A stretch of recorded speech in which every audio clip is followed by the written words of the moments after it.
എൻ്റെ നമസ്കാരം കൂട്ടുകാരെ, നിങ്ങൾക്കെല്ലാവർക്കും കഥകൾ കേൾക്കാൻ ഇഷ്ടമാണോ? എന്നാൽ ഞാനൊരു കഥ പറയാം. കഥയുടെ പേര് വാനമ്പാടിയുടെ ആത്മത്യാഗം.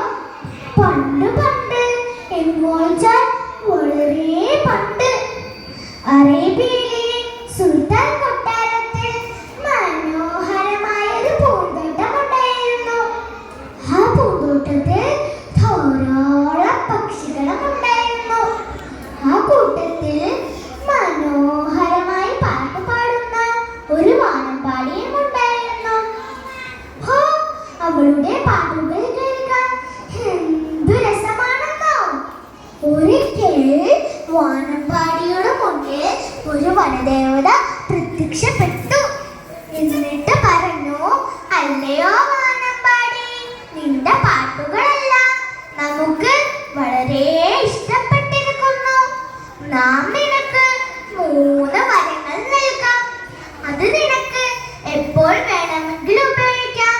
ഇത്രയും പറഞ്ഞുകൊണ്ട് വനദേവത അവിടുന്ന് അപ്രത്യക്ഷമായി. വാനമ്പാടി ചിന്തിക്കാൻ തുടങ്ങി. എനിക്ക് സുന്ദരമായ വീടുണ്ട്, ആവശ്യത്തിന് ഭക്ഷണമുണ്ട്, കൂടാതെ നല്ല കൂട്ടുകാരുമുണ്ട്.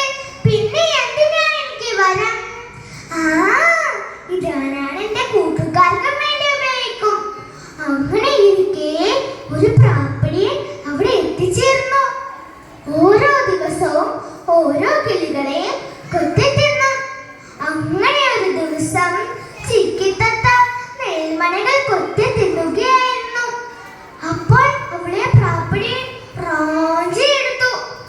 തത്ത ക്രീ ക്രീ എന്ന് കരയാൻ തുടങ്ങി. ആ ശബ്ദം വാനമ്പാടി കേട്ടു. വാനമ്പാടി പറഞ്ഞു, ഓ പാവം തത്ത, അവിടെ എങ്ങനെയെങ്കിലും രക്ഷിക്കണം. അങ്ങനെ ആ വരം ഉപയോഗിക്കാൻ വാനമ്പാടി തീരുമാനിച്ചു. വാനമ്പാടി പറഞ്ഞു, തത്ത ശക്തിയുള്ളതാവട്ടെ, തത്ത ശക്തിയുള്ളതാവട്ടെ.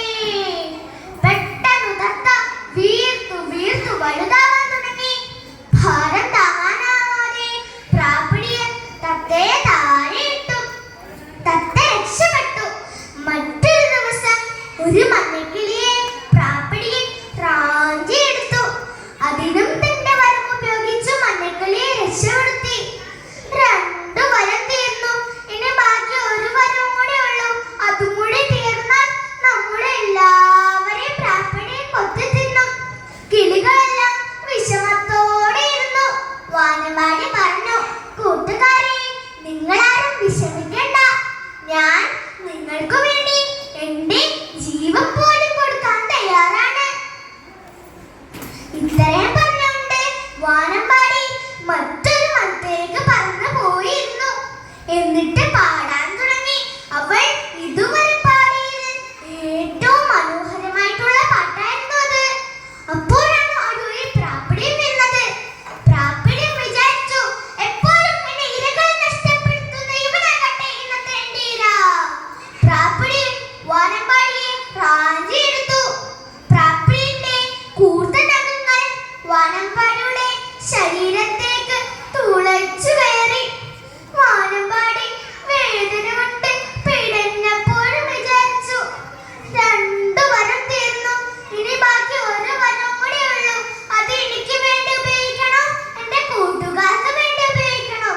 വാനമ്പാടി പറഞ്ഞു, എന്റെ മാംസം വിഷമുള്ളതാവട്ടെ. പെട്ടെന്ന് വാനമ്പാടി പിടഞ്ഞു പിടഞ്ഞു മരിച്ചു. അറിയാതെ ആ മാംസം തിന്ന പ്രാപ്പിടിയനും കിടന്നു പിടഞ്ഞു മരിച്ചു.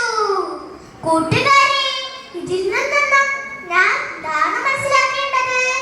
നമ്മുടെ ജീവൻ കൊടുത്ത് മറ്റുള്ളവരെ രക്ഷിക്കണം.